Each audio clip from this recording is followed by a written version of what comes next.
Welcome to New Realities. My name is Alan Steinfeld. And on this show, if you've been watching it, you know it's a series of ongoing investigations into our human potential, who we are as evolving spiritual beings. And part of that has to do with our essential equipment, the voice. So I met this amazing woman, Lynn Singer, who's been training people and me a little bit on how to use the power of our voice to create more of what we want and who we are. Thank you, Lynn, for being here. That was great. Good. Did I do okay? Yeah, you did great. Okay, all those lessons are paying off. You know, I do like studying with you because you make me aware of habits of speaking that are just unconscious. So the whole idea is to be more conscious, right? So you say, did you see how you said that word? Where is your tongue? You know, the whole thing you go through when you're teaching people to speak correctly is really about consciousness. Talk about your work and what you're listening for when you're working with people. What I'm listening for when I'm working with them, if they have a connection to their voice, first of all. Oh. Okay, what does that mean, actually? Well, some people, they'll talk like that. They'll really cover their voice up and they'll pull back. Wow. Or they'll talk like this. They're very high, they're very low. They'll mask. They'll strangulate themselves in the way in which they use their voice. But they don't even know they're doing it. Many times they do. They know something's wrong, but they don't know what's wrong. And they sometimes are clear enough or strong enough to call someone and say, I know something's wrong, will you help me? But sometimes they're intimidated by that, and some people don't want to know. They know something's wrong, but they don't want to know. But they're doing that because there's something emotional people do things because they make up for some maybe inadequacies or some fears or some, right? But it's also what they heard. Right. What they heard, Mama and Papa and teachers and other students, and where you're from. Where you're from has a lot to do with it, you know?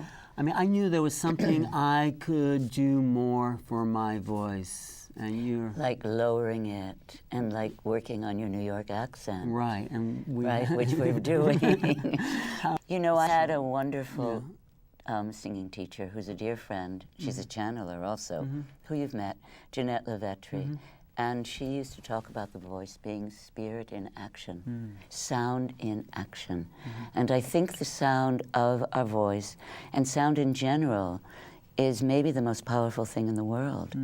The music of the spheres, the connection, you know, that hum that's supposed to... Someone actually said to me today that there is a sound at the center of every cell.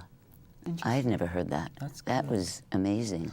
So the world is made of vibration, and the voices are way of vibrating. Yes, and I think it's 3 times more powerful than anything else we have. The voice. The voice. In the music of the spheres, in the beginning was the word. I mean, we have this thing in us that can transform us and that can transform how we're in the world, how we are with each other. So it's not just about accents. It's like, how do we find that power? How? Where? My number is.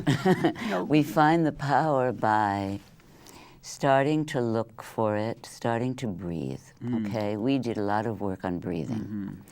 The breath is the royal road to the unconscious, the subconscious, the imagination, and to the voice. All right. So you would say breathe while you're speaking. Yeah, always. Because if you're not breathing while you're speaking... You're cutting off yourself, and you're cutting off your sound. The breath is the connection to your emotions and to deeper parts. I mean, every spiritual practice has breathing practices, right? Don't we all know that? Right, of course. So the spirit and voice, I mean, the spirit comes through the voice when it's allowed to. And when it's alive, you know, when we're alive with our voice, our spirit comes out of us. How do we go back to some organic sense of ourselves so these things that are really natural to us Okay, manifest? so here would be a daily practice. Okay. First of all, you have to recognize that you need a daily practice, you know. and that maybe there's something that needs to be done with your voice, right? And then you start working on your breath. And you start allowing yourself to really feel where the breath is and where it isn't. If you're holding in your throat, for instance, if your jaw is locked, if your tongue is locked. So you notice your own body's contraction, but that takes a level of self-awareness. It takes work. Yeah. It takes a discipline of starting to work with something and somebody. And it's hard to do this alone. People have books out, they have tapes out. Because we don't know what we don't know about ourselves. Right, and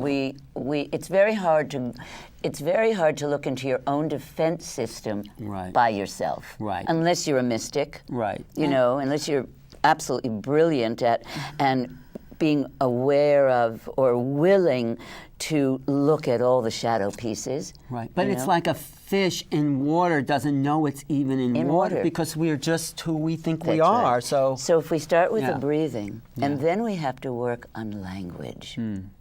So the sound of your voice needs to get clarified, bring up the beauty, bring up the strength, the power. Many people are very frightened of their own power. And the voice means to stand up and say, this is who I am, this is how I talk about it. To mean what you say and say what you mean is very scary for many people. I think that's a really major point, at least for me, to embody the power that I have and are willing to stand for. Good. I'm going to use, that is it's really, true. that little piece is great really for powerful. me. And so when we do that, we're more present. We have to take more responsibility for ourselves instead of hiding. So people hide behind their voices. Absolutely. Another part of the power of words is what you distinguish between consonants and vowels. Okay, let's talk about that. Because the vowels, you say, carry the emotion and the music. And the consonants are the intent. And the meaning. So we need, and that's the male-female. Right. And we need to hear both. We need to hear both. And most people, either their vowels are more meaningful or their consonants are more meaningful. Either they're more emotional or mental in that sense. Yeah. But to get them in order and to really use them, you have to really, it's muscularity. It's the muscularity of the tongue. Now, for the vowels, you're using the bulge of your tongue. You're just using, there's high front vowels and high back vowels. But the consonants move. They move into different places. They touch. Then there's vibration in the vocal cords. Rudolf Steiner wrote a book called Speech and Drama, and he talked about each vowel at the bottom had a particular weight and feeling. But I think most people don't know how to use the vowels to feel that bottom. And if we did, it would just transform us. See, this is what I love about your work, because you have the hardcore disciplines, the actual making the sounds and with the tongue. The technical stuff. Right, and then you have the higher spiritual understanding of what that means. It's so powerful to us. And so it's a great holistic program for people wanting to develop a spirit through their voice. Yeah, and to also connect more fully to who they are, to their power, and to the beauty of language and poetry. When I love memorizing poetry, just so that I can feel the poet in me, and it feels like a God's voice is going through me.